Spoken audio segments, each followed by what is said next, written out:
Assalamualaikum, selamat sejahtera. Okey, hari ini kita akan belajar bab 6, elektrik dan kemagnetan. Okey, untuk pagi ini tajuk 6.3, penghantaran dan pengagihan tenaga elektrik. Jadi hasil pembelajaran yang pertama adalah murid boleh menerangkan fungsi komponen dalam sistem penghantaran dan pengagihan tenaga elektrik dengan lakaran visual. Okey, gambar ini daripada buku teks kamu. Kalau kamu tengok dalam buku teks kamu tu, dia di sebelah menyebelah. Okey. Jadi cikgu telah gabungkan gambar ini. Kita akan tengok satu per satu. Okey. Jadi setiap gambar ini adalah gambaran visual tentang penghantaran tenaga elektrik. Macam mana daripada stesen jana kuasa sampailah ke rumah kita. Okey, jadi untuk memahami gambar ajar ni kita perlu faham petunjuk dahulu. Yang pertama, A. Bangunan A adalah stesen jana kuasa. Okey. B adalah stesen injak naik. Ada satu lagi B dikenal sebagai stesen injak turun. Okey. Lepas tu kita ada C. C adalah rangkaian grid nasional. Okey. D, lapangan Swiss. Ini adalah lapangan Swiss. Okey, yang dikendalikan di SSB. Okey, pencawang masuk utama lapangan Swiss. Okey. Lepas tu kita ada E, pencawang masuk utama, dan kita ada pencawang bahagian. Okey, jadi itu petunjuk dahulu kita tengok. Okey, sekarang ni kita tengok macam mana elektrik itu dihantar. Okey, kita mula dengan stesen jana kuasa. Stesen jana kuasa, macam yang kita belajar sebelum ni, ada banyak hidroelektrik, angin, okey, diesel, arang batu. Okey, jadi kita tengok stesen jana kuasa tu, dia akan menjana arus ulang alik. Okey, penjana di stesen jana kuasa lazimnya menghasilkan arus ulang alik dengan voltan 11 kilowatt atau 25 kilowatt. Okey, 11 kilowatt atau 25 kilowatt. Okey, arus ulang alik dari stesen jana kuasa ini kedua, kemudian dialirkan masuk ke stesen transformer injak naik BA ni. Okey, mesti dinaikkan voltannya. Okey, voltan arus ulang alik dinaikkan ke 132 kilowatt. Okey, kilowatt 275 kilowatt atau 500 kilowatt dengan menggunakan transformer injak naik. Okey, dinaikkan. Kenapa perlu dinaikkan? Sebab dia akan melalui penghantaran jarak jauh. Okey, arus ulang alik itu yang ketiga. Arus ulang alik dengan voltan tinggi itu kemudiannya dialirkan melalui satu rangkaian kabel penghantaran dikenali sebagai rangkaian grid nasional. Yang ini. Okey. Kalau kamu tengok yang ini, okey, yang di tepi jalan disambung daripada stesen jana kuasa sepanjang jalan ini dipanggil rangkaian grid nasional. Okey. Panjangnya boleh beratus-ratus kilometer. Jadi sebab tu voltan tu perlu dinaikkan. Jadi apabila dia sampai ke 4, di penghujung grid ini, arus ulang alik mengalir ke lapangan Swiss. Okey, lapangan Swiss ni. Di pencawang masuk utama I1. Okey, lapangan Swiss ini membolehkan tenaga elektrik dihantar ke pencawang bahagian apabila diperlukan. Okey, lapangan Swiss ini juga digunakan untuk membolehkan stesen jana kuasa dan grid yang tertentu ditutup untuk kerja penyelenggaraan tanpa memotong bekalan elektrik kepada semua pengguna. Okey. Sebagai contoh, kadang-kadang kita ada masalah gangguan bekalan elektrik terputus, wayar terputus. Jadi kita boleh tutup sekejap. Okey, tempat lain tidak payah tutup. Itu guna lapangan Swiss. Okey, yang kelima, di pencawang masuk utama dan pencawang bahagian, arus ulang alik dialirkan melalui satu siri transformer injak turun. Okey, transformer injak turun sudah di sini. Okey, B1. bagi voltan ini diturunkan secara beransur-ansur kepada nilai voltan yang berlainan.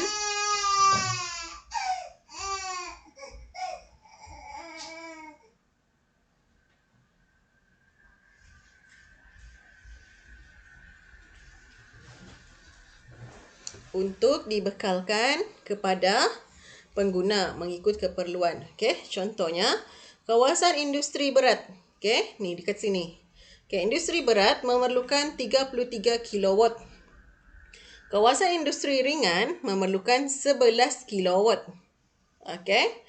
Okey, kawasan pejabat, perniagaan dan perumahan 240 watt. Itu di sini. Okey, rumah kita akan dapat 240 watt. Pejabat 415 watt dan hospital 415 watt. Okey. Itu dia punya cara macam mana kita dapat elektrik.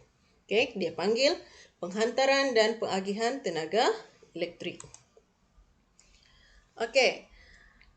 Kesan pada kediaman yang lokasinya berhampiran dengan pilon. Okey, ini dipanggil pilon. Rangkaian grid nasional. Okey. Arus ulang-alik dengan voltan yang tinggi dialirkan melalui kabel penghantaran pada pilon rangkaian grid nasional. Okey, seperti dalam gambar 6.10. Okey. Medan elektromagnet yang kuat dihasilkan oleh arus ulang-alik pada voltan yang tinggi dan dikesan di kawasan berhampiran pilon tersebut. Okey, jadi ada kesan sikit di sini, ada gangguan medan elektromagnet. Okey, jadi kalau kita guna kompas di sini, memang hilang dia punya petunjuk. Okey, petunjuk kompas tu akan hilang sebab adanya medan elektromagnet. Dan kadang-kadang kawasan ni juga ada masalah line telefon. Okey, kerana gangguan medan elektromagnet. Okey, jadi kita pergi kepada soalan. Okey, ini contoh soalan yang mungkin ditanya. Okey. Raja di bawah menunjukkan sistem penghantaran dan pengagihan tenaga elektrik daripada stesen jana kuasa kepada kawasan perumahan dan perindustrian. Okey, ini gambar tadi sebenarnya. Cuma diubah ringkas sikit. Okey, di sini stesen jana kuasa menghasilkan 25,000 kilowatt. Dia akan masuk ke transformer A. Okey. Lepas tu menjadi 132 kilowatt. Okey. Lepas tu masuk ke grid rangkaian nasional. Masuk ke transformer yang seterusnya, yang B. Okey, di B ni voltan tadi yang 132 sekarang menjadi 33 kilowatt. 33 kilowatt. Okey, masuk lagi ke transformer yang C, ni C. Masuk ke kawasan perindustrian dan perumahan menjadi 240 watt. Okey, jadi apakah soalan dia? Okey, tengok. Tuliskan N untuk transformer injak naik dan T untuk transformer injak turun pada ruang yang disediakan. Okey. Jadi apakah jawapan untuk A? Okey. Kamu tengok. Sini 25 kilowatt. Sini 132 kilowatt. Voltan itu sedang turun atau naik? Kalau kita tengok 25 ke 132, voltan sedang naik. Jadi kalau voltan sedang naik, ini adalah transformer injak naik. Jadi tulis apa di sini? N. Okey, pergi pula soalan B. Okey, soalan B di sini. A1B. Di sini, voltan daripada 132 kilowatt. Sekarang bila keluar dari sini transformer, dia menjadi 33 kilowatt. Jadi apakah transformer yang dia pakai? Di sini, transformer injak turun. Okey? Jadi turun. Bila turun, jadi kita akan labelkan sebagai T.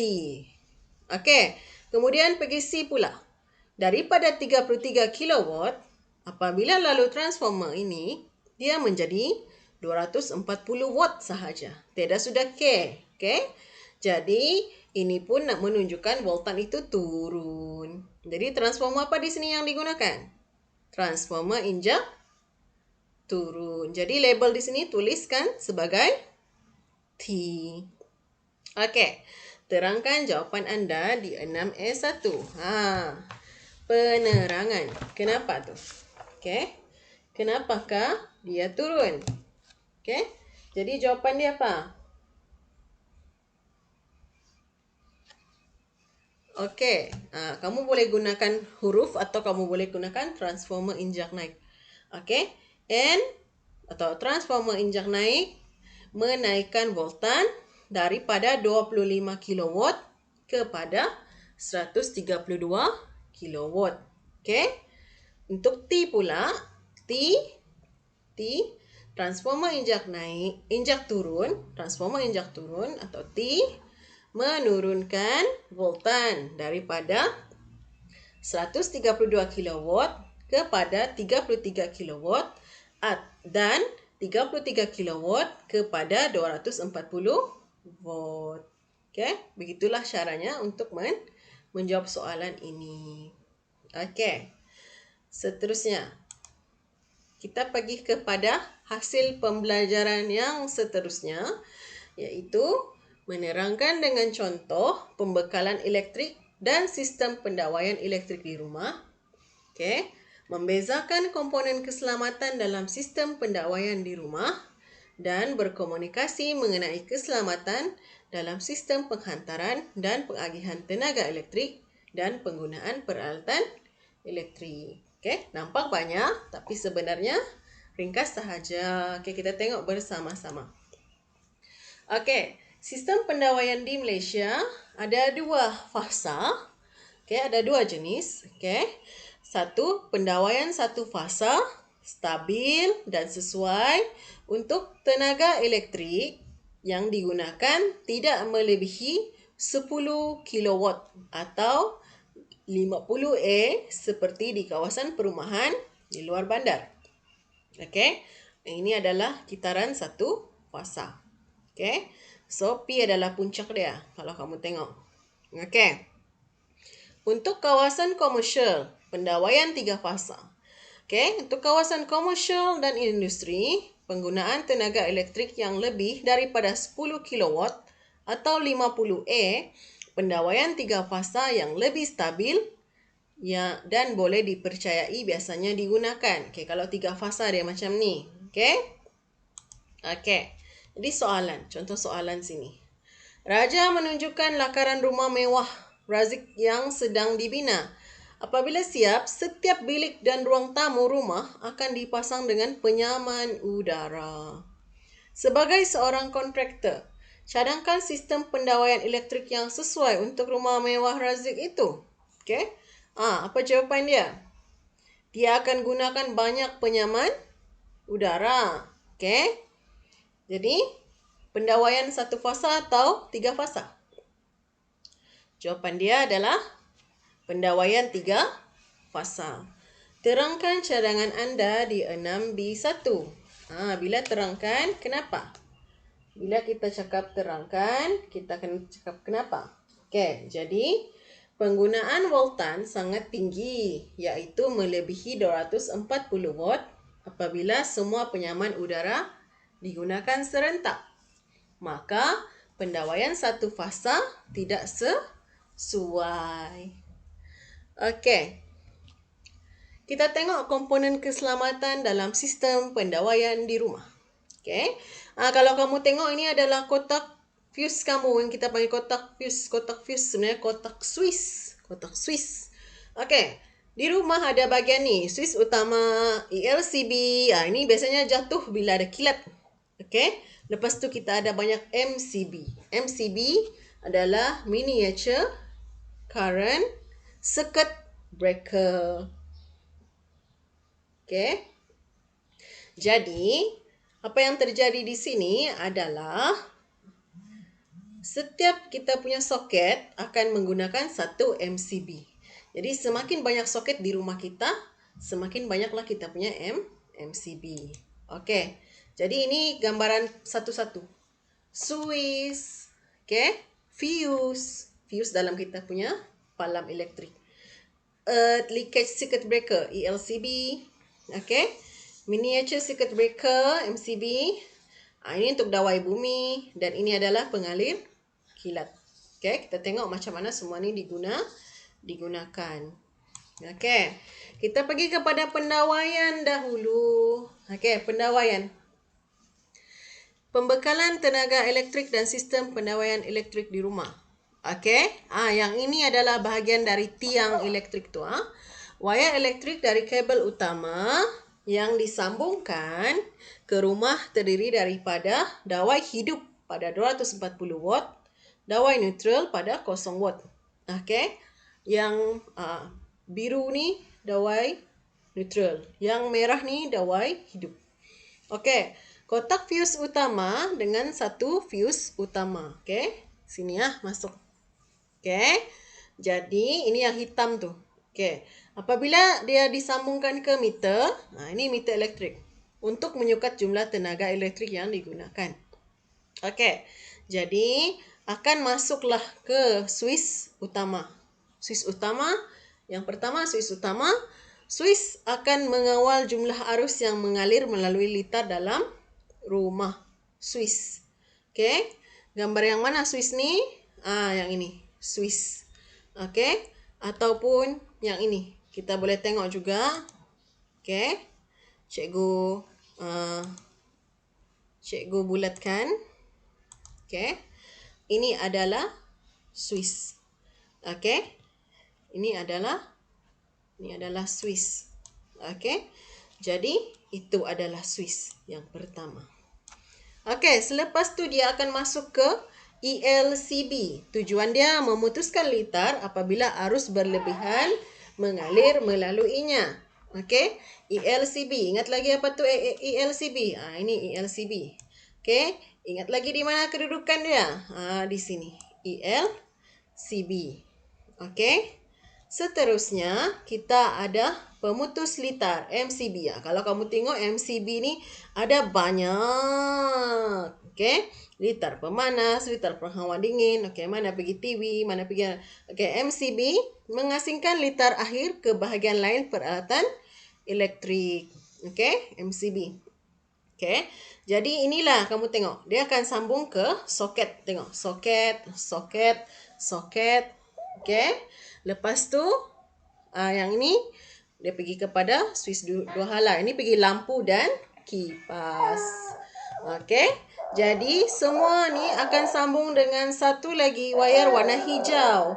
Iaitu dawai bumi. Okey, dawai bumi tu begini sambungan dia. Okey.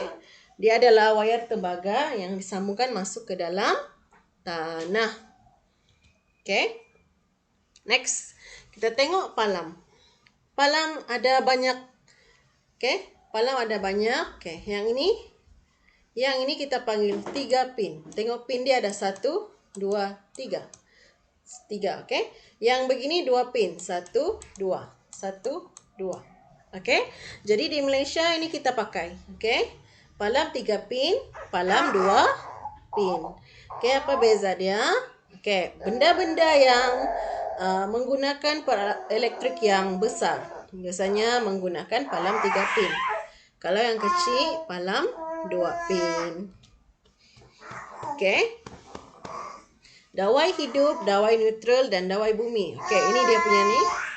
Kalau palam 3 pin, ada dawai bumi di atas kuning hijau, dawai neutral biru dan dawai hidup warna perang. Dawai hidup biasanya disambungkan dengan fuse. Okey, fuse. Okey.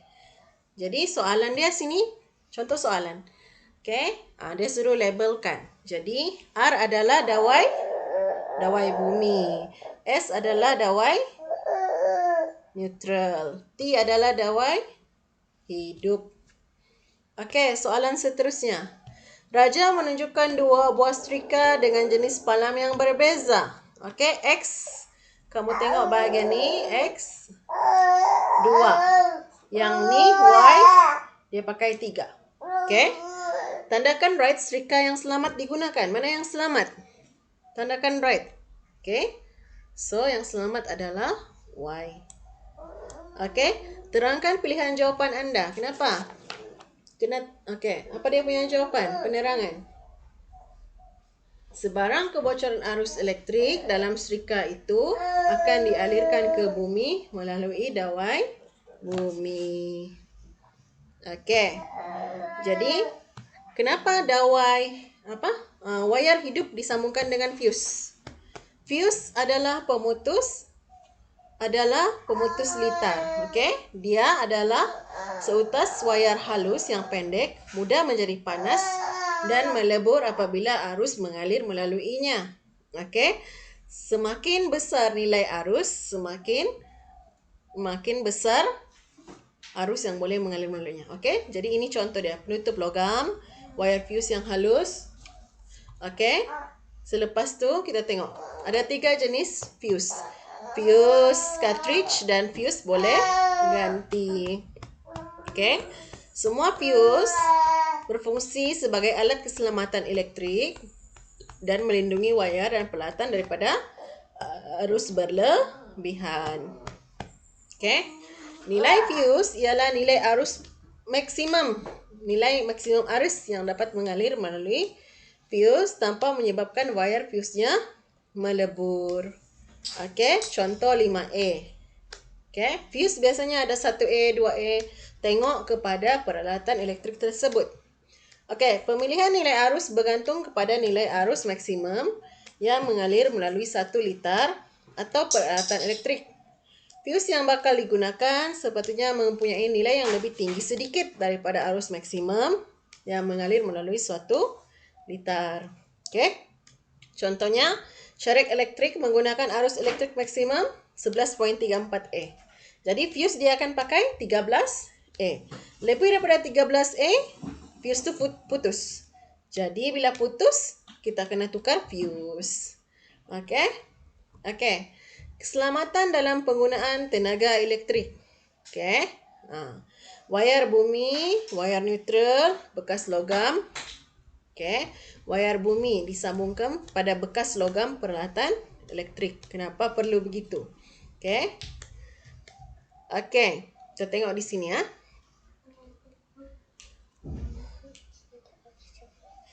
Okey, kita tengok.